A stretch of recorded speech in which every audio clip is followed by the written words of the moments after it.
Okay, this one is for user XX Underhand Blue 5 minutes ago. Getting into a new relationship after going through an emotionally taxing relationship / breakup. So, if you are not the OP, click the link in the description for a full read of the post. It's a pretty long one, so I'm just going to go ahead and reply. I, 20 female, have had quite the relationship timeline. I know there's going to be people who think I'm still young and none of it should matter.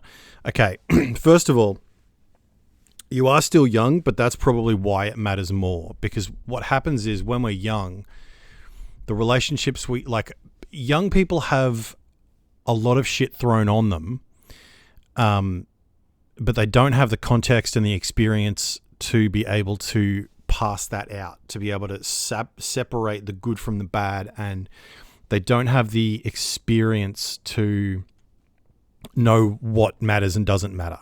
And that's okay. You will gain that. Okay, so you got proper fucked by a guy that was playing with your emotions, and you had a lot of hookups and just messing around, and you discovered from those people that you don't want that. You don't want to just hook up and have random guys around. That's a good thing. That is a good thing. I think that the reason you feel that is because you value yourself enough to know that you are not just a body for someone else's pleasure. Like, one of the things that happens in especially this generation when sex became transactional, like very transactional, and it started in the 60s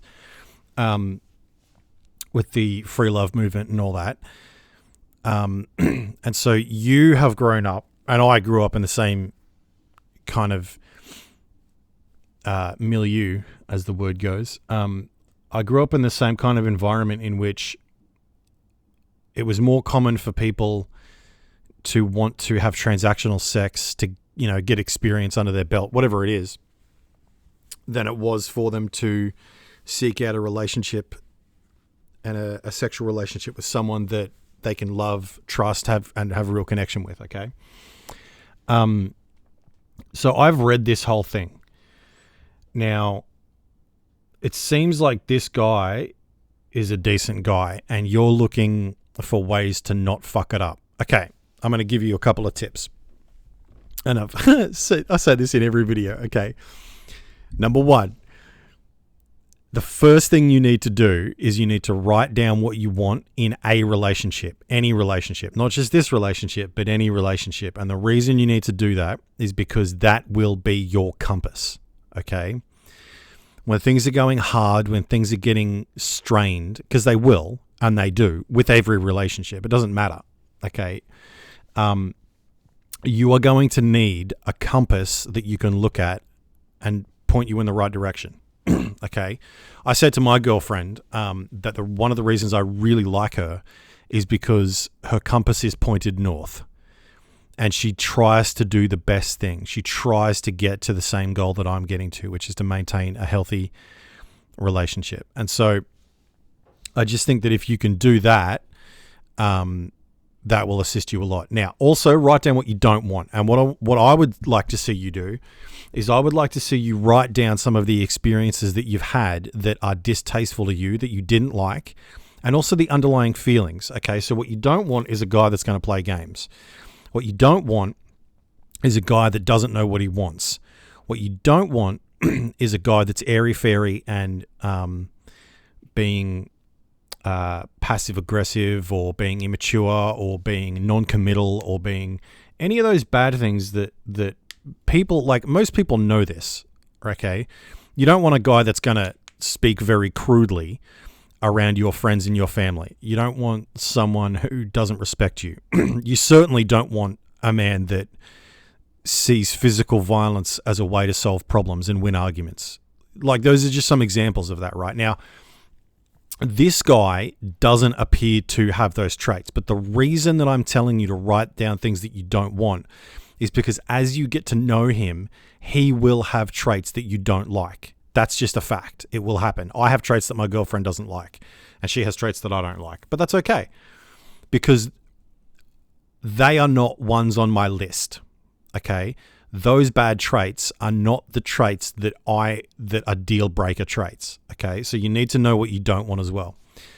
Another thing that you need to do. So number one, write down what you want in any relationship. Respect, love, care, compassion, connection, all of that. Write down what you don't want: betrayal, dishonesty, disconnection, etc. And then you need to be not brutally honest, but you need to be honest with him about your fears, if you feel that you can be honest about your fears. Now, I'm not saying go be honest about your fears. I'm saying do it if you feel you can. It may be the case that this guy is not ready for a girl that has all the head fucks that you have. And that's not a diss. I've got some head fucks, all right? I've got some insecurities and some problems, right? Just as everyone does. It may not be the case that he's ready for that, but there's only one way to find out, okay? And the way to find out is don't dump it on him all at once. Just every now and then, just have a conversation with him in which you bring up, look, I got cheated on. Like, when you do little things that annoy me, it sets my triggers off. And I just want you to know that. It's not a deal breaker. It's not a breaking up offense. It's just that you set a trigger off. You stepped on that landmine. So I had a conversation with my girl the other day where I sent her a text and I was like, hey, babe, because we don't live together yet, but we're going to move in together. I was like, hey, babe, I just want to spend the night by myself and get up, and then we'll go and see my mother who has cancer. And I just wanted to spend last night alone. Now, I said that in a text message during the day, and in the text I said, and this is me communicating it to you. Okay, this is me communicating it so that you know it, and then we can have a chat about it. This is not me making a decision on this is the way it's going to be. This is me just communicating to you that this is my desire. Okay, and her response was, okay, sweet.